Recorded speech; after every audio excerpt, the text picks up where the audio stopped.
예전에 한국에서 한 달 동안 이런 실험을 했다고 합니다. 한 동네를 정해놓고 집집마다 매일 현관문에다가 10,000원짜리 한 장씩을 넣어두었습니다.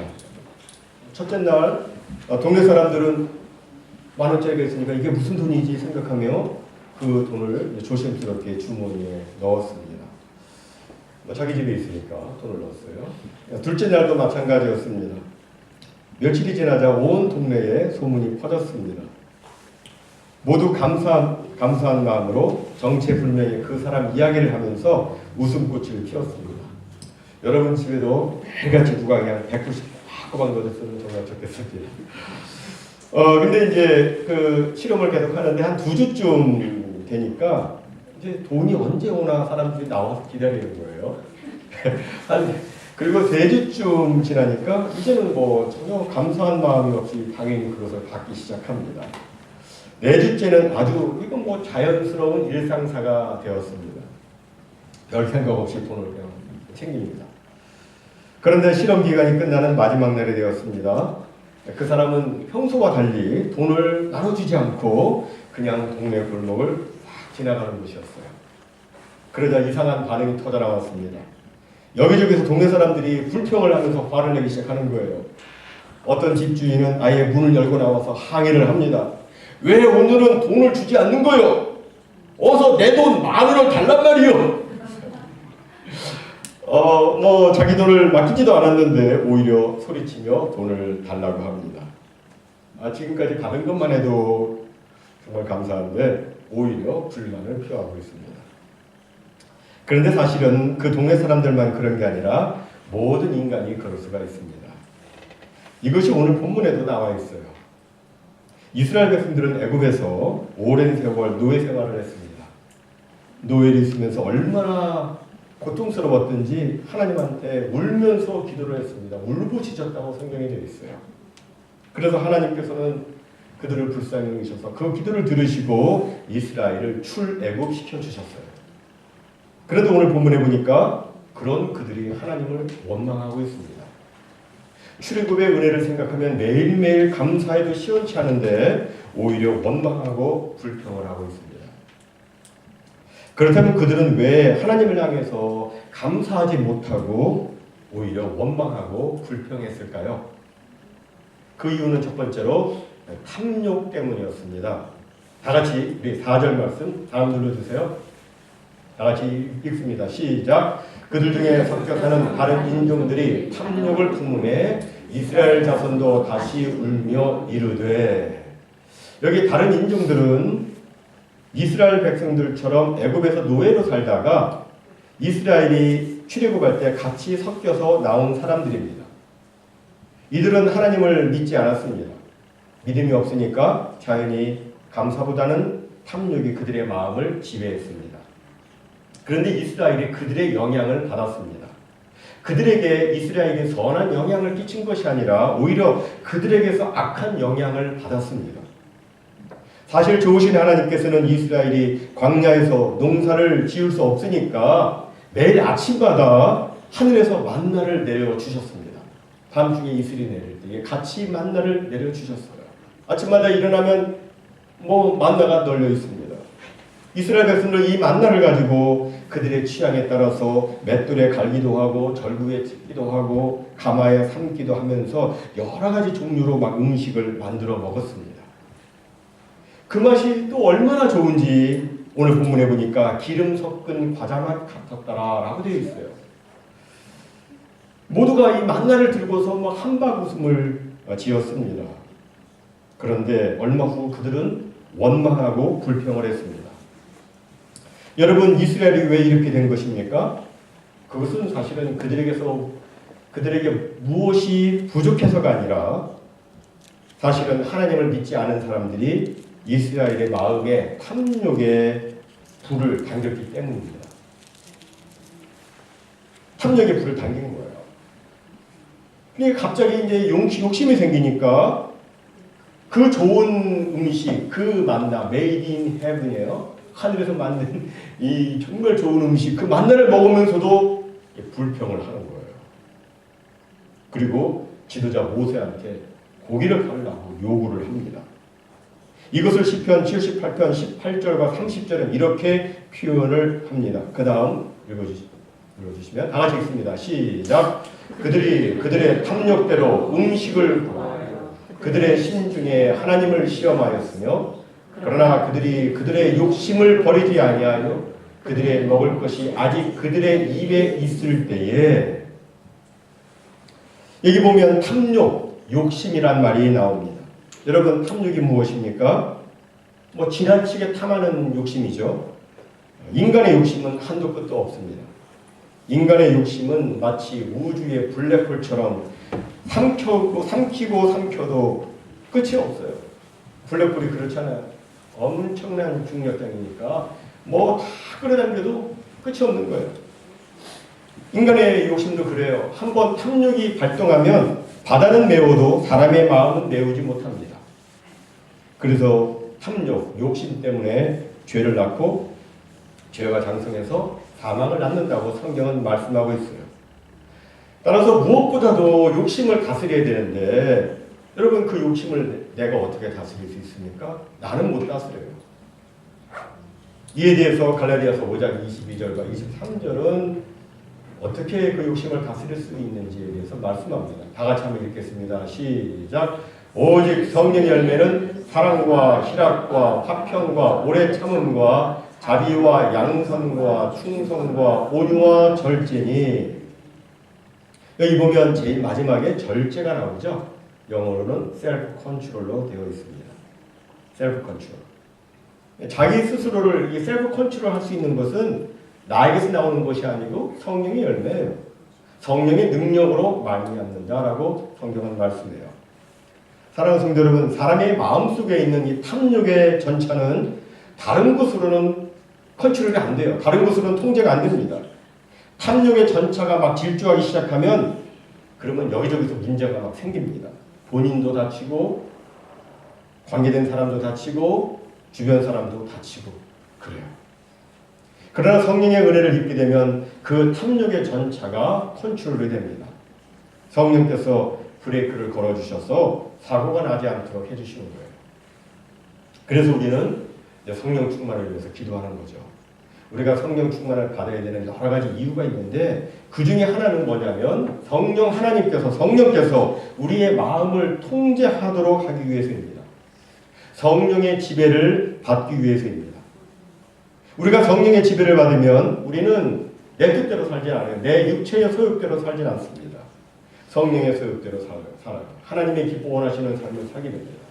하나님의 기뻐 원하시는 삶은 뭐냐면 탐욕이 아니에요. 탐욕이 아니라 감사의 생활입니다. 감사의 생활. 다음 두 번째로 이스라엘이 감사치 못한 이유는 하나님의 은혜를 잊었기 때문이었습니다. 이스라엘은 애굽에서 노예 생활을 했었죠. 노예 생활 정말 비참합니다.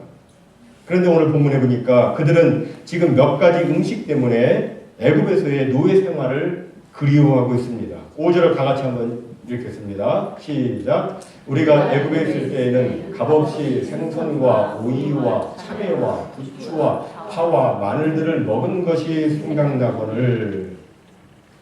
그들은 자꾸 애굽에 있었던 그때를 생각하면서 애굽을 그리워하고 있습니다. 그때가 좋았다라고 얘기합니다. 애굽에 있을 때가 더 좋았다라고 막 얘기를 하는 거예요. 그러나 여러분 이것은 바른 생각이 아닙니다. 애굽의 생활은 노예 생활이었습니다. 아무리 애굽에서 생선도 먹고 참외, 부추, 마늘 등등을 먹었어도 아무리 그래도 애굽에서는 노예였습니다. 자유도 없고 채찍에 맞으면서 강제 부역을 해야 했습니다. 온갖 서름과 고통을 당해야 했습니다. 이것을 생각하는 것이 바른 생각이죠. 하지만 그들은 그런 생각을 하지 않았습니다. 오히려 그 몇 가지 음식 때문에 애굽을 그리워했어요. 이러한 그들이니까 그들에게서 감사가 나올 수 없었던 것입니다. 여러분, 감사는 바른 생각을 할 때 나오는 거예요. 바른 생각을 할 때. 바르게 잘 생각해보면, 바르게 띵크해보면 제대로 된 감사, 제대로 된 땡크가 나올 수가 있어요. 지금 추수감사절 영국의 청교도들이 시작했는데 그 사람들의 가오는 이거였어요. 띵크하고 땡크하는 거예요. 생각해보고 하나님께 감사하라. 우리도 마찬가지예요. 제대로 정말 생각해보면 제대로 된 감사를 할 수가 있습니다. 이스라엘 백성들이 만약 제대로 생각했다면 그때의 음식을 생각하면서 애굽을 그리워하는 것이 아니라 온갖 압제와 서름을 당하던 그 비참에서 벗어나서 이제는 온전히 자유롭게 된 것을 생각하며 감사했을 것입니다. 물론 광야 생활은 쉽지 않습니다. 그러나 광야 생활이 끝이 아니잖아요. 조금만 기다리면 뭐가 있어요? 젖과 꿀이 흐르는 가나안 땅이 기다리고 있습니다. 조금만 참으면 되는 거예요. 그리고 또 광야 생활에 있는 동안에 하나님께서 그들을 그냥 내버려 두셨습니까? 아니잖아요. 하나님께서 직접 함께 해주시고 그들을 직접 보호해 주시고 그들에게 필요한 모든 것들을 하나님이 공급해 주셨습니다. 따라서 지금 아무리 광야 생활이 힘든다 할지라도 그 생활은 애굽의 종살이와는 좋게 비교할 수 없는 정말 엄청난 은혜인 것입니다. 그런데 그들은 이걸 잊고 있는 거예요. 하나님의 은혜를 잊고 있는 거예요. 이것은 우리도 마찬가지입니다. 우리도 죄의 종으로 죄 가운데 살다가 죄로 말미암아 죽을 인생이었습니다. 우리는 전부 다 지옥 갈 인생이었어요. 이 세상에서 아무리 우리가 잘 먹고 잘 살았다 할지라도 죄 가운데서 그렇게 살았다면 그것은 결코 잘 산 것이 아닙니다. 그 마지막은 뭐예요? 영원한 사망이요 지옥의 형벌이기 때문에 그래요. 그런데 하나님께서 우리를 긍휼히 여기셔서 예수님 십자가 은혜로 우리를 구원해 주셨습니다. 죄와 사망에서 우리를 구원해 주셨어요. 더욱이 하나님께서는 우리를 구원해 주신 것으로 그것으로 끝나는 것이 아니라 우리가 천국에 이를 때까지 한시도 우리를 떠나게 아니하시고 우리와 함께 하시고 우리를 책임져 주시고 우리를 보호해 주세요. 지금도 하나님 우리와 함께 하십니다. 여러분 어디에 있든지 하나님이 함께 하십니다. 이 세상에서 우리가 날마다 영생의 기쁨과 하늘의 평안을 누리며 살 수 있도록 하나님은 계속해서 우리를 인도 보호해 주시고 있습니다. 그렇다면 우리는 이것을 잊지 말고 하나님 앞에 항상 감사하며 사는 것이 마땅합니다. 이것이 바른 생각이에요. 이것이 바른 생각이에요. 그걸 생각해야 됩니다. 그런데 우리 인간, 우리 속에는 내게 된 죄성이 있어요. 우리 속에는 죄성이 있기 때문에 그것을 자꾸 잊어버려요. 그래서 시편 기자가 자기는 그렇게 되고 싶지 않다. 그렇게 되지 않도록 하기 위해서 시편 기자가 스스로 자기 영혼한테 이렇게 선포를 합니다. 우리 다 같이 시편 103편 2절 읽습니다. 시작. 내 영혼아 여호와를 송축하며 그 모든 은택을 잊지 말지어다.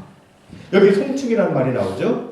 이 송축은 감사보다 더 강하고 찬양보다 더 폭이 넓은 의미를 가지고 있습니다. 주님 향한 감사와 사랑의 마음을 담아서 온 마음과 정성과 내 속에 있는 것을 전부 다 모아가지고 하나님을 찬양하고 감사하는 것이 송축입니다. 우리도 자꾸 내재된 죄성에 이끌려서 사는 것이 아니라 내가 내 영혼한테 그렇게 선포했으면 좋겠습니다. 다 같이 한번 해보겠습니다. 내 영혼아 여호와를 송축하며 그 모든 은택을 잊지 말지어다. 정말 하나님께서 나에게 베풀어 주신 그 놀라운 은택 얼마나 크고 놀랍습니까? 우리를 구원해 주셨을 뿐만 아니라 날마다 우리에게 베풀어 주시는 생활의 축복이 있어요. 아까 가희 집사님이 기도하는 everyday 하나님이 everyday 매일같이 날마다 우리를 축복해 주세요. 그러니까 하나님께서 우리에게 베푸신 그 구원의 은혜 날마다 베풀어 주시는 그 생활의 축복 이것 잊지 말고 주님 향한 사랑과 감사의 마음을 담아서 하나님을 송축하는 우리 모두가 되기를 주님의 이름으로 축복합니다. 마지막 세 번째로 이스라엘이 감사하지 못했던 그 이유는 불신앙 때문이었습니다. 이스라엘이 하나님 앞에 감사하지 못하는 근본적인 문제가 불신앙이었어요. 하나님을 신뢰하는 신앙이 그들에게 없었습니다. 하나님을 신뢰하는 신앙이 있었더라면 그들은 그 상황 가운데서 울고불고 난리를 칠 게 아니라 하나님께 기도를 드렸을 거예요. 그런데 그들은 하나님께 기도를 하지 않고 어떻게 했느냐면 보면 10절 말씀 다 같이 읽습니다. 시작. 백성의 온 종족들이 각기 자기 장막 위에서 우는 것을 모세가 들으니라. 이게 보니까 백성의 온 가족들, 종족들이 각기 장막문에서 집 앞에 나와서 막 울었다고 되어 있어요. 뭐가 그리 서러워서 그냥 뭐 가족들이 다 나와가지고 이렇게 울었는지 저는 잘 모르겠습니다만 그들은 계속해서 울었어요. 이 모습을 하나님께서 보시고 너무너무 마음이 아프셨습니다. 물론 한편으로 생각해보면 비록 애굽 종살이는 고단했어도 사람이니까 그때 먹던 음식이 생각날 수도 있었을 것입니다. 그때 먹던 음식 생각날 수도 있어요.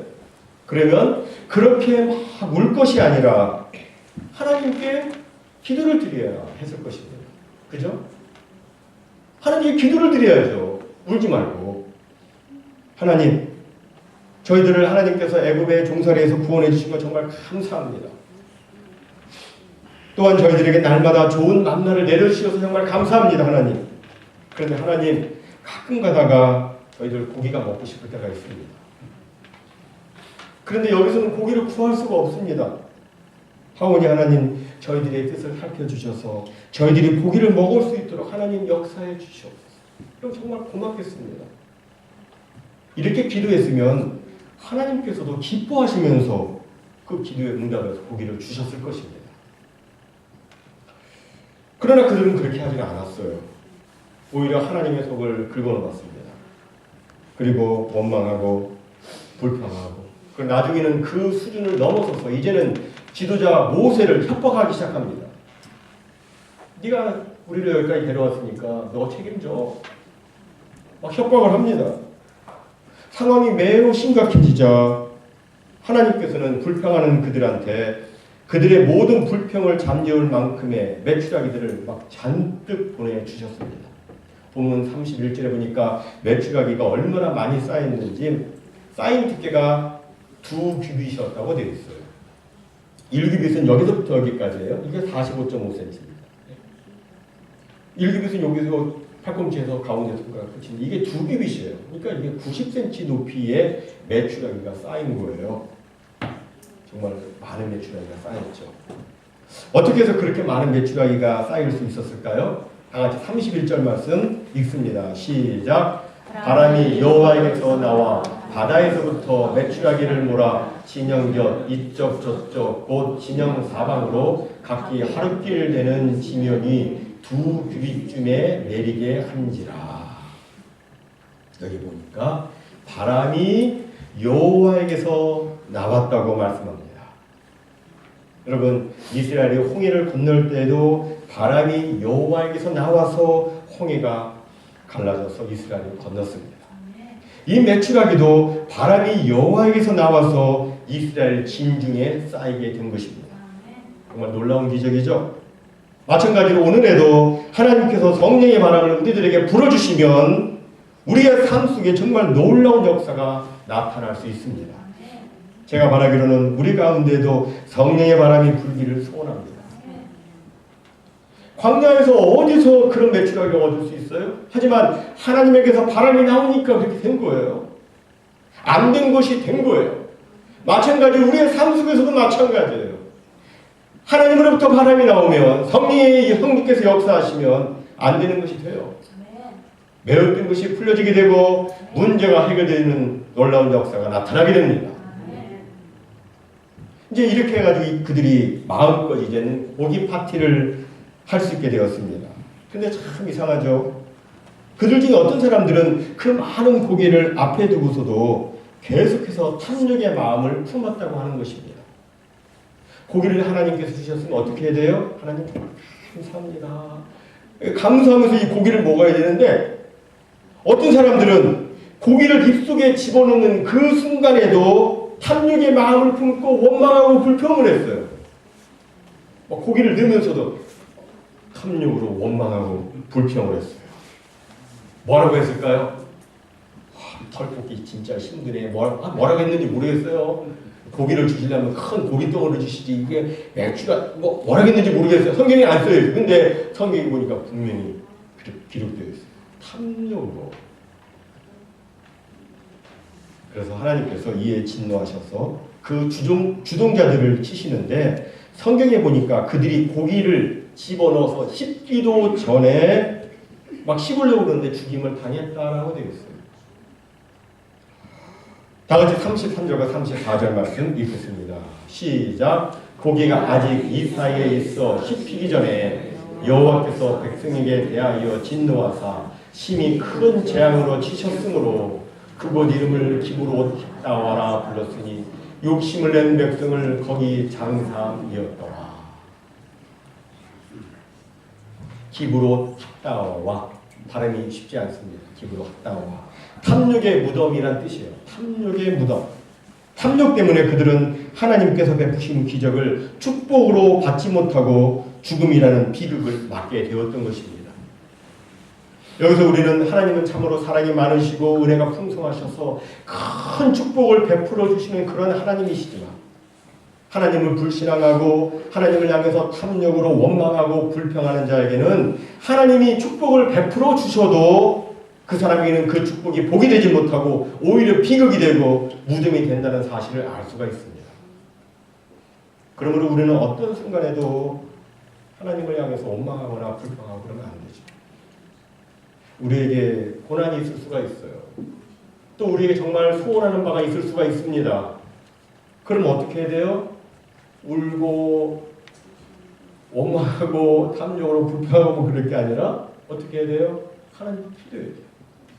하나님의 긍휼히 여겨주심과 하나님의 그 풍성한 은혜를 사모하면서 주여 나를 도와주옵소서. 하나님의 도우심을 구하는 그 기도를 감사함으로 겸손히 드려야 됩니다. 그러면 하나님이 긍휼을 베풀어 주시고 응답해 주세요. 예전에 임신후에 갔을 때 어떤 목사님에게서 제가 들었던 이야기입니다. 그 교회 어떤 집사님이 장사도 안 되고 해서 이 경영하시던 사업체를 팔려고 내놓으셨다고 합니다. 그런데 잘 알고 있는 사람한테 꼬박 속아가지고 그만 그 사업체를 잃게 되었습니다. 얼마나 화가 났을까요? 얼마나 배신감 그런 생겼을까요?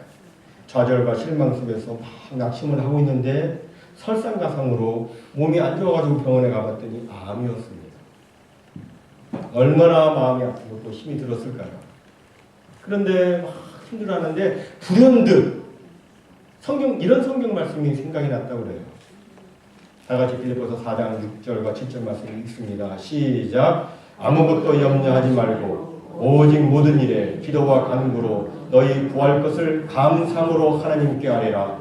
그리하면 모든 지각에 뛰어난 하나님의 평강이 그리스도 예수 안에서 너희 마음과 생각을 지키시리라. 그래서 인간적으로 과도나하고 괴롭기도 하지만 이 마음의 작정을 하고 하나님께 이제 감사함으로 기도를 드렸습니다.